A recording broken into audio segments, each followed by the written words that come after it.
Selamat pagi, perkenalkan nama saya Dr. Desa Ketut Kristiana Sukmadewi, SSI MSI. Saya merupakan dosen tetap dari program studi Agroteknologi, Fakultas Pertanian, Sains dan Teknologi Universitas Warmadewa. Pada kesempatan ini, saya akan menjelaskan terkait proses belajar mengajar pada mata kuliah yang saya ampu, yaitu mata kuliah ilmu tanah, di mana pendekatan yang akan digunakan adalah berdasarkan atau berbasis OBE, Outcome Based Education. Dalam pembelajaran menggunakan atau berbasis OBE ini, kami menggunakan beberapa pendekatan seperti project-based learning, case-based learning, problem-based learning, dan juga ada reflective journal dan kelas kolaboratif. Proses pembelajaran dalam mata kuliah ini melalui LMS atau e-learning system Warmadewa. Jadi di sini pertemuan dilakukan secara offline. Jadi di awal pertemuan saya akan mencantumkan daftar absensi yang dapat diakses oleh semua mahasiswa, dan juga di awal pertemuan saya akan melampirkan RPS atau rencana pembelajaran semester. Di dalam RPS ini sudah mencangkup terkait apa saja pertemuan dalam 16 kali pertemuan, termasuk di dalamnya ada UAS, UTS, dan juga materi yang akan dibahas setiap minggunya. Jadi pada tahap awal perkuliahan ini saya juga akan menjelaskan terkait kontrak kuliah, di mana dalam kontrak kuliah ini ada tata tertib perkuliahan, mekanisme penugasan, dan juga ada persentase penilaian. Di setiap pertemuan, selama semester berlangsung, saya akan mencantumkan setiap topik pembelajaran ini di sistem pembelajaran e-learning. Jadi mahasiswa dapat mengakses setiap minggunya apa saja pembelajaran yang akan didapatkan atau apa saja yang dapat dipelajari sebelum perkuliahan dimulai. Pada pembelajaran kali ini, saya akan menampilkan salah satu contoh video pembelajaran, di mana di sini yang saya akan jadikan topik pembelajaran adalah terkait mata kuliah ilmu tanah. Pada mata kuliah ilmu tanah ini akan ada 16 kali pertemuan, khusus pada video pembelajaran kali ini saya akan membahas terkait topik 9, di mana topik ini membahas tentang mikrob tanah. Jadi di perkuliahan ilmu tanah ini akan ada beberapa topik, seperti misalnya tekstur tanah, mempelajari struktur tanah seperti apa, proses pembentukan tanah, sifat fisik, sifat kimia, dan biologi tanah. Akan tetapi pada video pembelajaran ini akan fokusnya terkait mikrob tanah. Adapun capaian pembelajaran yang ingin didapatkan dalam topik 9 ini adalah mahasiswa dapat memahami bagaimana ciri-ciri atau karakteristik mikrob tanah, klasifikasi dari mikrob tanah ini, dan apa saja peranan dari mikrob tanah ini dalam membantu atau meningkatkan kesuburan tanah. Pembelajaran dalam mata kuliah ilmu tanah tidak hanya berdasarkan tatap muka di kelas atau berdasarkan diskusi di kelas, tapi juga ada pendekatan-pendekatan lain yang digunakan seperti project based ataupun melaksanakan praktikum baik di lapangan ataupun di laboratorium.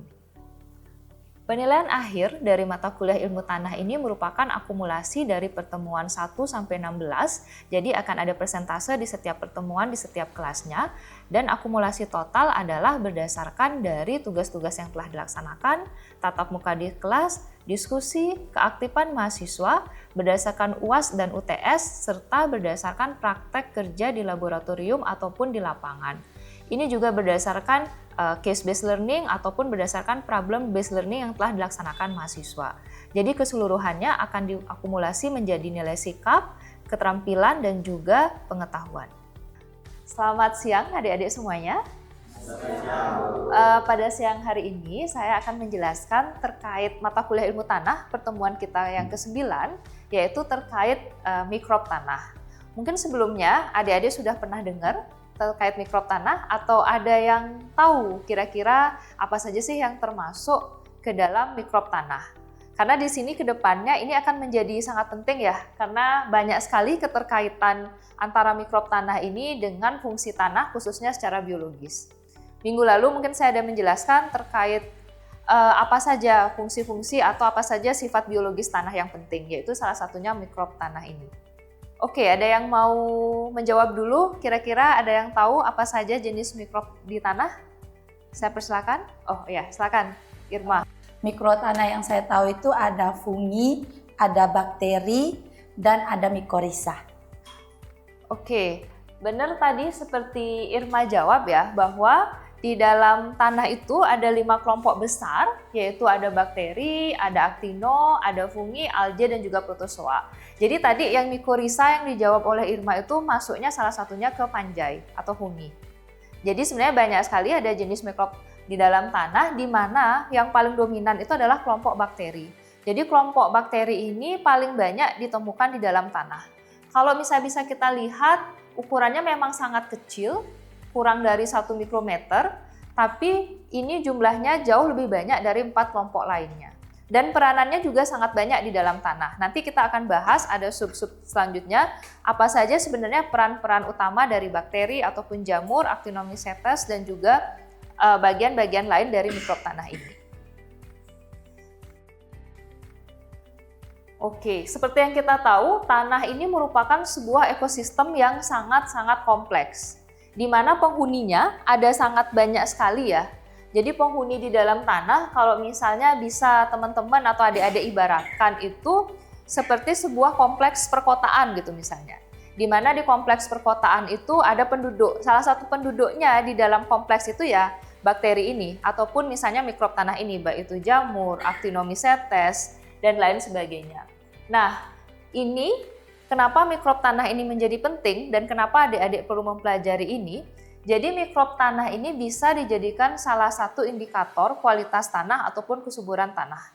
Jadi kalau misalnya adik-adik tahu jumlahnya ada berapa, jenisnya ada berapa, dan bagaimana komposisi misalnya antara bakterinya ada berapa, jamur berapa, dan juga misalnya actino berapa, adik-adik bisa mengetahui misalnya bagaimana kondisi tanah itu, atau kedepannya potensi tanah itu seperti apa, khususnya di lahan-lahan pertanian.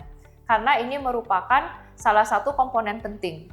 Jadi sebenarnya kita juga bisa mengecek, oh kalau misalnya mikrob itu tinggi, otomatis bisa kita hubungkan, oh bisa jadi bahan organiknya tinggi. Ataupun bagaimana siklus hara di dalam tanah itu akan sangat terkaitan dengan adanya mikrob tanah ini. Sebelum saya lanjut, adik-adik ada pertanyaan atau yang masih bingung? Jadi ini nanti juga akan menjadi bahan dalam praktikum kita nanti. Jadi selain kita belajar di kelas, kita juga akan berusaha belajar ini di lab ataupun di praktikum lapang. Jadi adik-adik tidak hanya memahami teorinya saja. Nah, kalau bakteri, mungkin kalau pengertian bakteri ini adik-adik sudah banyak pelajari di SMA ya, terkait dia sebuah mikroorganisme bersel tunggal, dia prokaryotik. Mungkin tidak perlu saya banyak membahas terkait ini. Nah, terkait bakteri ini ada sebenarnya satu kelompok penting yang sering kita sebut sebagai PGPR. Ada yang pernah dengar terkait PGPR ini? Belum ada yang pernah dengar. Atau misalnya tahu salah satu contoh PGPR ini apa? Belum ada yang tahu? Atau mungkin masih ada yang ingat? Kayak saya pernah sekilas jelaskan juga di minggu lalu. Ada yang mau mencoba menjawab? Yuli? PGPR itu adalah bakteri yang hidup di rhizosfer dan memberikan langsung manfaat kepada tumbuhan atau secara tidak langsung. Oke. Baik, terima kasih tadi Yuli yang sudah menjelaskan sedikit ya terkait konsep PGPR. PGPR itu adalah Plant Growth Promoting Rhizobacteria. Sebenarnya mungkin adik-adik tidak asing, cuman karena istilahnya saja mungkin baru ya. Jadi Plant Growth Promoting Rhizobacteria ini memang kelompok bakteri yang tumbuh di rhizosfer tanaman. Dan dia memiliki banyak sekali fungsi penting, baik itu secara langsung maupun tidak langsung. Ini beberapa contoh fungsinya di dalam tanah, seperti meningkatkan ketersediaan hara, jadi membantu melarutkan hara-hara yang ketersediaannya susah di dalam tanah, khususnya misalnya di tanah-tanah masam seperti P dan K, fosfor dan kalium. Ada juga yang menghasilkan atau memproduksi hormon IAA. Hormon IAA ini penting sekali untuk pertumbuhan tanaman. Nah, selanjutnya ada juga ini yang secara tidak langsung. Jadi dia bisa menekan patogen. Kalau jumlahnya misalnya banyak, dia bisa berkompetisi dengan patogen, sehingga patogen bisa kekurangan nutrisi atau kalah bersaing dengan mikrob PGPR atau bakteri PGPR ini. Dan juga yang terakhir meningkatkan ketahanan tanaman terhadap cekaman abiotik. Ini ada banyak cekaman abiotik, misalnya kekeringan, atau misalnya adanya perubahan suhu yang ekstrim seperti itu. Jadi ada banyak sekali peranan mikrob di dalam tanah ini. Oke, sekarang saya akan menjelaskan satu-satu terkait mikrob yang tadi. Ada mikrob pelarut fosfat, Yang tadi saya bilang bahwa biasanya ini mikrob PGPR ini berperan dalam tanah-tanah yang kategori masam. Kenapa? Karena di tanah-tanah masam itu biasanya P itu berada dalam bentuk yang terikat. Terikat dalam artian, misalnya kita mupuk terus, tapi dia tidak bisa dipakai oleh tanaman karena kondisinya diikat. Baik itu oleh logam-logam seperti Fe ataupun aluminium, sehingga ketersediaan menjadi berkurang. Disinilah peran dari mikrob pelarut fosfat ini, dia mampu menghasilkan misalnya seperti asam-asam organik. Jadi asam-asam organik ini mampu melepaskan ikatan P dan logam-logam tadi seperti Al ataupun Fe. Nah, ini beberapa contoh ya, mikrob pelarut fosfat, ada Bacillus, ada Pseudomonas. Kalau Aspergillus ini termasuk fungi, mungkin dia tidak termasuk dalam PGPR karena PGPR khusus Rhizobacteria, dan juga ada Penicillium. Nah, ini sebenarnya mungkin tidak asing ya adik-adik temukan. Kalau Aspergillus itu banyak sering terdapat misalnya pada nasi-nasi basi seperti itu, banyak terdapat Aspergillus. Nah, ini mekanisme pelarutannya. Jadi eksudat akar ini banyak sekali mengandung senyawa organik.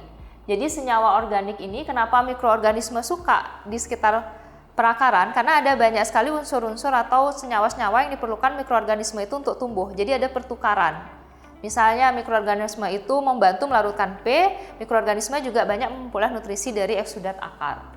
Nah, disinilah terjadi proses tersebut, bagaimana mekanismenya dari pengeluaran asam organik dan lain sebagainya, sehingga fosfat tersebut bisa tersedia bagi tanaman. Selain itu juga ada mikrob pelarut kalium. Hampir sama sebenarnya mekanismenya. Di sini juga dihasilkan asam-asam organik. Sehingga nantinya ada pertukaran ion antara asam-asam organik tersebut dengan unsur hara kalium.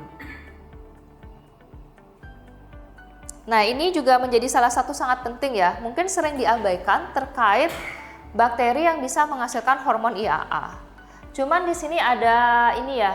Biasanya ada kasus-kasus khusus kapan bakteri tersebut bisa menghasilkan hormon IAA, biasanya ada kondisi-kondisi wilayah-wilayah tertentu. Biasanya misalnya saya sempat mencoba melakukan riset atau penelitian. Ternyata hormon IAA itu jauh lebih tinggi dihasilkan di daerah-daerah yang ternyata kering dibandingkan di daerah-daerah yang subur. Cekaman kondisi lingkungan tersebut ternyata sangat mempengaruhi bagaimana interaksi bakteri dengan tanaman. Jadi sebenarnya ada beberapa bakteri mungkin dia sifatnya seperti spesifik lokasi. Jadi tergantung lokasinya, kemampuannya juga akan sangat dipengaruhi oleh kondisi lingkungannya seperti apa. Nah, mungkin ini kurang lebih alur mekanisme kerja.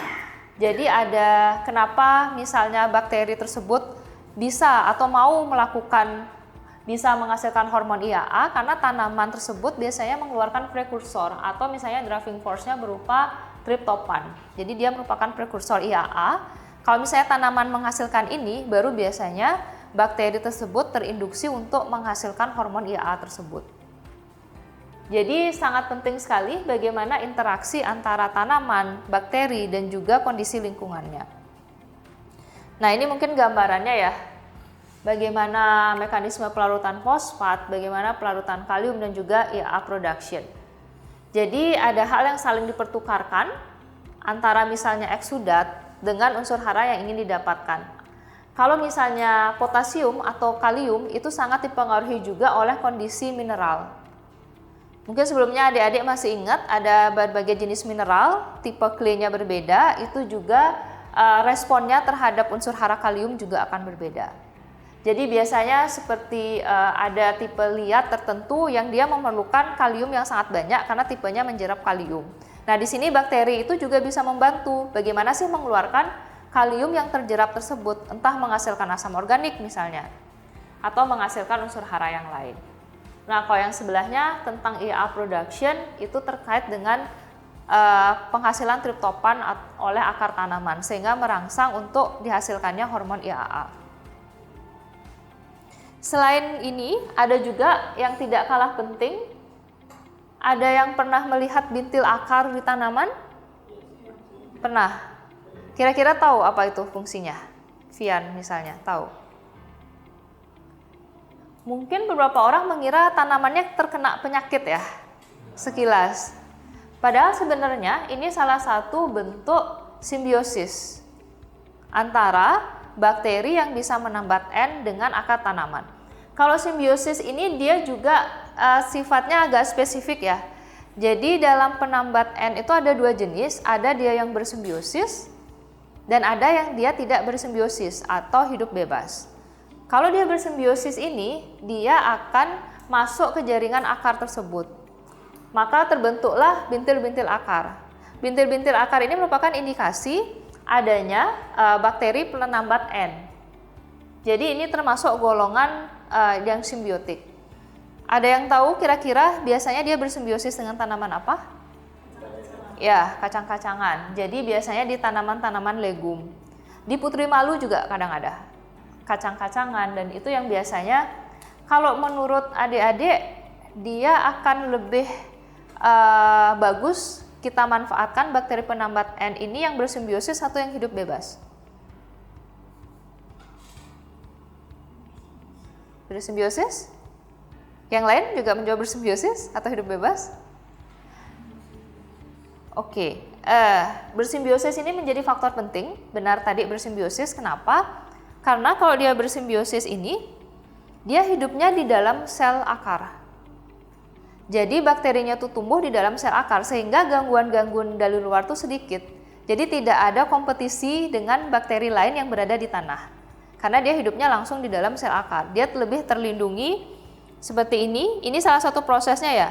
Rhizobium awalnya menginfeksi akar, kemudian dia masuk ke dalam jaringan akar, mulai dia membentuk bakteroid sehingga akar itu mengembang. Mungkin sekilas kalau di manusia dia seperti kanker ya atau kanker pada tanaman. Tapi di sini dia menguntungkan. Jadi bakteroid itu masuk, bentuklah bintil-bintil akar tadi di mana ya, ini memiliki peranan dalam membantu menambat N di udara. Oke, ada pertanyaan dulu dari adik-adik terkait hal ini atau bisa saya lanjut, mungkin ini materi yang terakhir. Selanjutnya terkait jenis bakteri pemacu tumbuh dan juga bakteri yang mampu misalnya nanti memproteksi tanaman dari berbagai macam penyakit. Nah, ini ada dua juga yang pemacu tumbuh ini, dia ada yang langsung dan tidak langsung ya. Jadi seperti yang dijelaskan tadi, jadi ini ada mekanisme pengendalian hayati oleh bakteri akar juga. Nah, jadi di sini ada 3 mekanisme utama. Antibiosis, ada yang tahu kira-kira kalau antibiosis itu mekanisme apa yang dilakukan? Kalau misalnya kita lihat dari katanya antibiosis, jadi dia bisa menghasilkan seperti misalnya antibiotik tertentu sehingga mengganggu pertumbuhan mikroorganisme lain. Hal ini menguntungkan apabila yang terganggu itu adalah mikroorganisme patogen. Nah, jadi ini salah satu mekanismenya ada antibiosis. Selanjutnya ada kompetisi. Kalau kompetisi misalnya adik-adik lihat di gambar ini, misal ada bakteri yang ditumbuhkan di dalam satu cawan Petri. Kalau misalnya keduanya itu ditumbuhkan, ternyata mereka saling membentuk zona, seperti zona bening ini, itu artinya mereka tidak bisa tumbuh bersama. Artinya mereka saling melawan satu sama lain. Nah, kalau kita mau menyeleksi bakteri yang mampu atau memiliki mekanisme melawan patogen, biasanya kita seleksi dengan metode ini. Artinya dia bisa menghambat pertumbuhan bakteri satunya. Jadi kalau misalnya kita umpamakan aplikasikan di tanah, bakteri tersebut tidak akan bisa tumbuh bersama. Jadi dia bisa menekan pertumbuhan bakteri patogen di sekitarnya. Oke, itu yang mekanisme kompetisi, jadi bersaing satu sama lain. Jadi dia akan membantu menekan bakteri-bakteri patogen yang tumbuh di sekitar misalnya akar tanaman. Nah, ini juga ada kompetisi daerah infeksi. Jadi dia kompetisinya dalam memanfaatkan nutrisinya, mana misalnya yang lebih cepat tumbuh. Jadi misalnya ada yang cepat mengambil semua nutrisi, jadi yang lain tidak akan kebagian nutrisi. Jadi dia kompetisi ruang. Misalnya kalian wilayah, misalnya Yuli atau Irma hidup nih di suatu tempat berdua. Ternyata Irma bisa menguasai, menghabiskan makanannya lebih banyak atau menghabiskan ruang lebih banyak sehingga Yuli sudah tidak bisa mendapatkan makanan. Jadi Yuli pelan-pelan akan tidak bisa bertahan di sana. Jadi Irma yang bisa menguasai lebih dulu wilayah tersebut kayak gitu. Jadi begitu juga di bakteri ya kalau kita umpamakan dengan manusia. Ada juga parasitisme. Jadi dia memiliki enzim litik yang bisa menghancurkan sel atau dinding sel dari bakteri-bakteri yang lainnya. Kayak gitu. Jadi banyak mekanismenya. Ada juga siderofor. Siderofor ini dia itu bisa mengikat semua Fe yang ada di tanah. Jadi bakteri lain yang memerlukan Fe untuk tumbuh sudah ada tersisa Fe lagi sehingga bakteri tersebut tidak mampu bertahan di kondisi tersebut. Jadi banyak. Oke, terus terakhir ada produksi sianida. Jadi ada bakteri-bakteri tertentu juga yang menghasilkan sianida yang bersifat racun yang bisa menekan pertumbuhan bakteri yang lain. Oke, mungkin demikian terkait bakteri.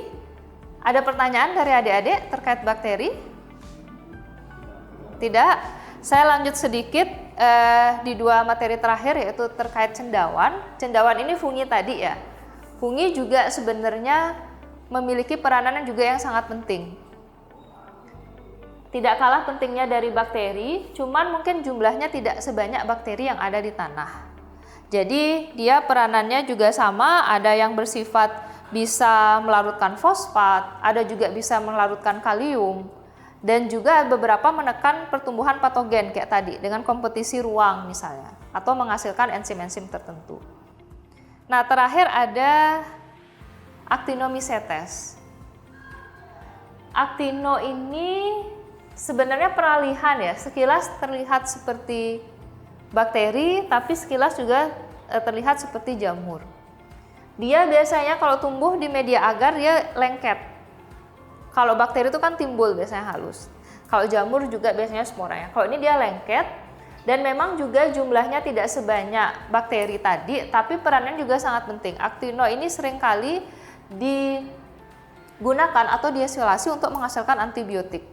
Tidak hanya dia bisa antibiotik yang mencegah tumbuhnya bakteri patogen di tanaman, tapi juga antibiotik pada manusia.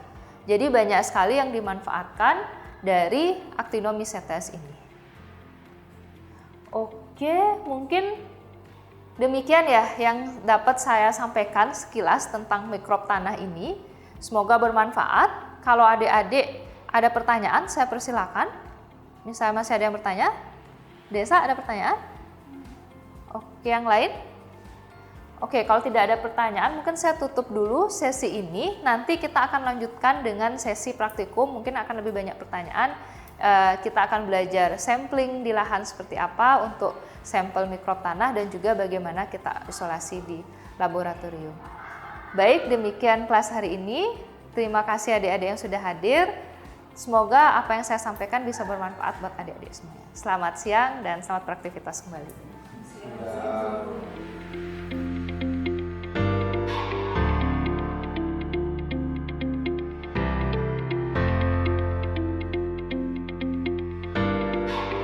Oke, untuk pengambilan sampel tanah di sekitar risosfer, adik-adik perlu mencari tanahnya yang ada di sekitar perakaran ya. Jadi kayak ini saya jadikan salah satu contoh ya di tanaman pakcoy. Jadi ini kita bisa ambil mungkin kedalamannya kurang lebih 0 sampai 10 cm.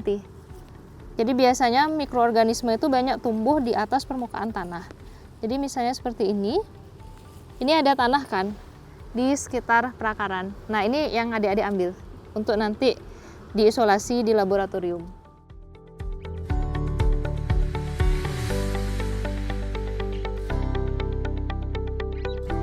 Jadi nanti dari sini yang sudah adik-adik timbang, adik-adik masukkan ke dalam Erlenmeyer secara aseptis.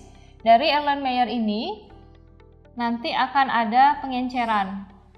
Kenapa pengenceran ini dilakukan? Kalau misalnya tidak diencerkan, adik-adik langsung mengambil atau isolasi dari sini, jumlah bakterinya terlalu banyak. Itu sudah tidak bisa dihitung lagi. Jadi kalau misalnya adik-adik penelitian, datanya itu sudah tidak bisa digunakan. Jadi kita akan melakukan sistem pengenceran. Biasanya untuk tahap awal, kalau kita pertama kali isolasi, umumnya digunakan sampai pengenceran 10⁻⁶. Setelah dilakukan pengenceran, baru ini akan dipindahkan ke namanya cawan Petri. Kalau misalnya sudah dituang di medium seperti ini, biasanya kita akan menggunakan metode split plate. Kalau metode split plate, kita akan umumnya memasukkan 1 mili. Jadi diambil lagi nih dari sini. Diambil 1 mili, dipindahkan ke sini. Nanti akan di split. Split tuh kayak kalian ngepel, disebarkan. Oke, mungkin ini dulu penjelasan awal sebelum nanti kita akan praktek di laminar airflow. Sebelum kita melakukan isolasi, kita akan menimbang sampel tanahnya terlebih dahulu sebanyak 10 gram. Sebenarnya sampelnya tidak harus selalu 10 gram, jadi perbandingan kita gunakan 1:9. Misalnya kalau kalian pakai 1 gram, berarti nanti perbandingannya di sana 10 mili kayak gitu. Jadi perbandingannya tergantung berapa banyak sampel yang kalian punya sebenarnya. Oke, tanah yang sudah ditimbang tadi sebanyak 10 gram, sekarang kita akan masukkan ke dalam larutan NaCl. Seperti yang saya jelaskan tadi. Jadi tanahnya akan dimasukkan ke dalam larutannya. Setelah kita masukkan cairannya atau masukkan tanah ke dalam larutan NaCl atau larutan fisiologis, sekarang kita akan melakukan pengenceran. Ya, jadi dari yang Erlenmeyer tadi, kita akan ambil sebanyak 1 mili, pindahkan ke masing-masing tabung reaksi sampai pengenceran 10⁻⁶ tadi. Selanjutnya tanah yang tadi sudah diencerkan atau dimasukkan ke dalam larutan fisiologis akan kita encerkan kembali ke dalam tabung-tabung reaksi. Misalnya dari 10⁻⁴ sampai 10⁻⁶. Ini juga tergantung ya, tidak setiap tanah sampai 10⁻⁶ karena beda-beda. Kalau misalnya ternyata jumlah bakterinya sangat banyak, pengencerannya bisa ditambah atau sebaliknya. Bisa pengencerannya dikurangin karena jumlah bakterinya terlalu sedikit.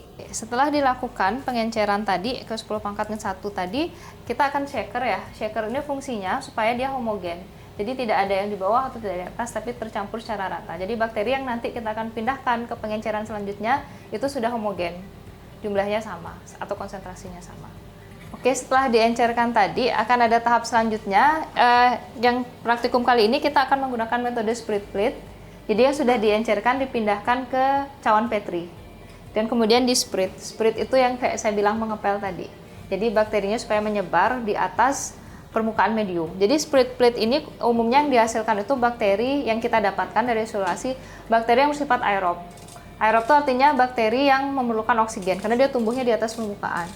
Kalau yang pore plate tadi, dia bisa dapat dua-duanya. Bisa yang dapat aerob ataupun anaerob. Jadi ada yang tumbuh di atas atau di bawah medium. Tadi yang sudah selesai di split plate atau sudah selesai kita coba isolasi, kita akan inkubasi. Jadi inkubasi ini kita bisa setel suhunya ya. Jadi ini tergantung bakteri apa yang kita ingin dapatkan seperti yang saya jelaskan tadi. Kalau ingin bakteri termofilik, berarti suhunya bisa ditingkatkan sampai 50 derajat. Karena ini baru isolasi awal, kita akan coba menggunakan suhu ruang berkisar 27 sampai 30 derajat Celcius. Jadi ini kita bisa masukkan ke dalam inkubator dan ini bisa didiamkan. Kalau bakteri umumnya 24 jam itu sudah tumbuh. Jadi adik-adik bisa amati dari 24 jam awal dan nantinya besoknya bisa diamati lagi 48 jam. Jadi kisarannya tumbuh itu kalau cepat umumnya bakteri yang umumnya tumbuh itu biasanya 24 jam sampai 48 jam sudah tumbuh.